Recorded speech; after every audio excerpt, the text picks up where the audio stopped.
उभिएरै पूरै उत्तर प्रदेश नेपालको अभिन्न अंग भएको दाबी पनि गरेका छन्। नेपाल के किसी नेता ने पब्लिकली जो बात कभी नहीं की वो बात कर दिया है उत्तर प्रदेश के बीजेपी विधायक प्रेम सागर पटेल ने। उन्होंने अपने बयान में उत्तर प्रदेश को नेपाल का हिस्सा बता दिया। ये एरिया नेपाल में हुआ करता था, इंडिया में नहीं था।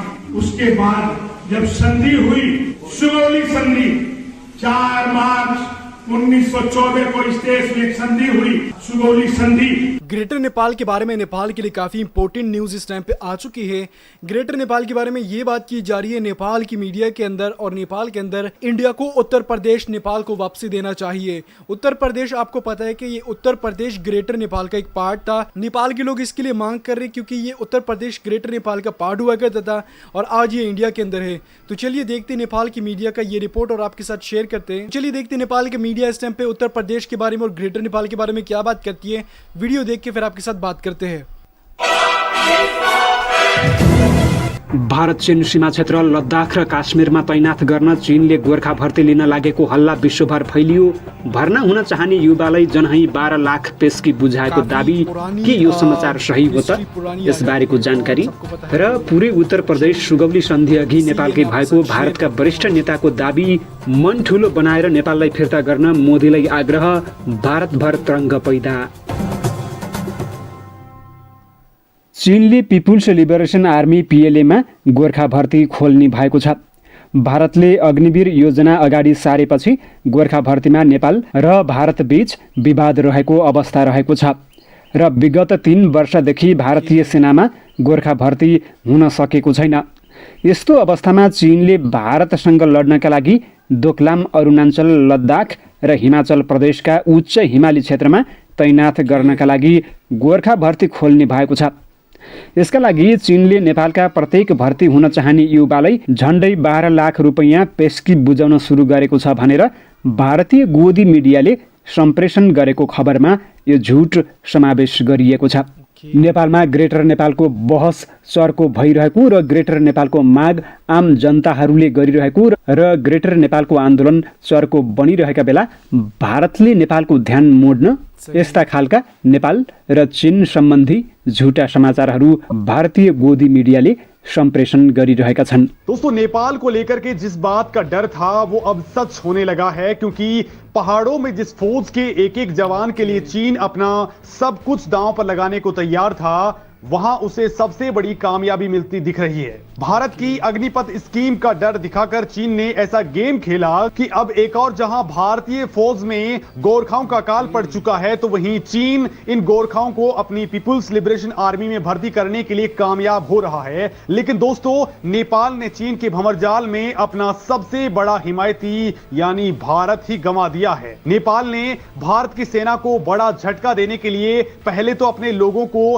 भारत की सेना में भर्ती से रोका और फिर बड़ा कांड करते हुए दुश्मन चीन के दरवाजे अपने इन जवानों के लिए खोल दिए हैं। ऐसे में सवाल उठता है कि दुनिया की सबसे खतरनाक माउंटेन फोर्स वाला भारत क्या अब कमजोर पड़ जाएगा? क्यों भारतीय सेना की जान रहे गोरखा अब उनसे दूर हो रहे हैं? क्यों चीन गोरखा सैनिकों को अपनी सेना में भर्ती के लिए इतना उतावला हो रहा है? तो चलिए दोस्तों, इन गोरखास को डिकोड करते हैं और जानते हैं कि अगर भारतीय सेना में गोरखा नहीं रहे तो फिर क्या होगा। साथ ही भारत का वो प्लान B क्या है जो अब एक्टिवेट हो चुका है। इंडियन आर्मी की रेजिमेंट्स में बेहद आक्रामक माने जाने वाली गोरखा रेजिमेंट्स दुश्मन के लिए किसी काल से कम नहीं रही है। अब दोस्तों, गोरखा रेजिमेंट में कुछ सैनिक नेपाल से आते हैं जिन पर अब विराम लग गया है। लेकिन दोस्तों, ये आखिर हुआ कैसे? तो दोस्तों, पिछले कुछ सालों से भारत और नेपाल के बीच तनातनी चल रही है और इसी दौरान नेपाल सरकार ने अपने गोरखा जवानों को भारतीय सेना के खिलाफ भड़काना शुरू कर दिया और इस आग में घी का काम किया चीन ने और उसकी फंडिंग ने, क्योंकि उसे भी इन्हीं गोरखाओं से सबसे ज्यादा डर लगा करता था। लिहाजा चीन ने गोरखाओं को PLA में शामिल करने के लिए तगड़ा लालच देना शुरू कर दिया। उनको बरगलाने के लिए बाकायदा चीन ने हर एक जवान को 12,70,000 रुपए की फंडिंग तक शुरू कर दी। साथ ही उनको भारत की अग्निपथ स्कीम से भटकाने की कोशिश भी तेज कर दी। दोस्तों, भइरहँदा पनि भारतमा केही राम्रा मिडियाहरू पनि रहेका छन् जसले ग्रेटर नेपालको पक्षमा आवाज बुलन्द गरिरहेका छन्।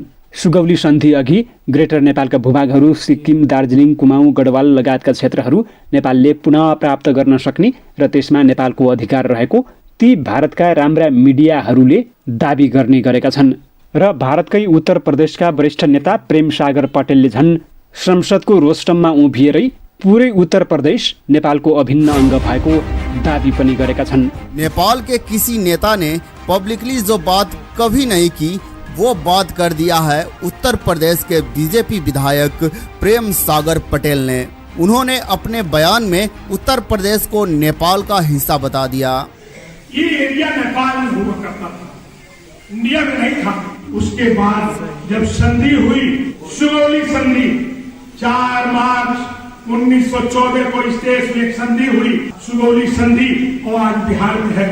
तो ये उत्तर प्रदेश का जो एरिया है, जो आज हम यहाँ हैं, नेपाल का एरिया था, अंग्रेजों ने हमको दिया था और उसकी एवज में दिया था। भारतका नेताहरूमध्ये राम्रो नेताहरूको सूचीमा पर्ने बीजेपी नेता विधायक प्रेम सागर पटेललाई हाम्रो तर्फबाट स्याल्युट गर्न चाहन्छौँ, किनभने उहाँले पुरै ग्रेटर नेपालको भूभाग कहाँदेखि कहाँसम्म हो प्रश्न पार्नु भएको छ, भारतमा तरङ्ग पैदा गरिदिनु भएको छ र यो विश्वलाई सत्य साबित गरिदिनु भएको छ। त्यसै गरी भारतका भ्रम छर्ने मिडिया र जनताहरूलाई पनि सचेत गराउनु। तो वीडियो आप लोगों ने देख ली होगी, काफ़ी इंटरेस्टिंग वीडियो लगी होगी आपको। सबसे पहले मैं आपके साथ ये बात शेयर करूं, देखिए ग्रेटर नेपाल एक ऐसा पार्ट था जो आज से पहले नेपाल के अंदर मौजूद हुआ करता था। ये एक बहुत बड़ा ग्रेटर नेपाल हुआ करता था, इसमें काफ़ी ज़्यादा जगहें मौजूद हुआ करती थी और ये काफ़ी ज़्यादा जगहें मौजूद होने के बाद जब ब्रिटिश ने इसको तोड़ दिया तो इसके पार्ट जितने मुख्तलिफ जगहों पर चले गए।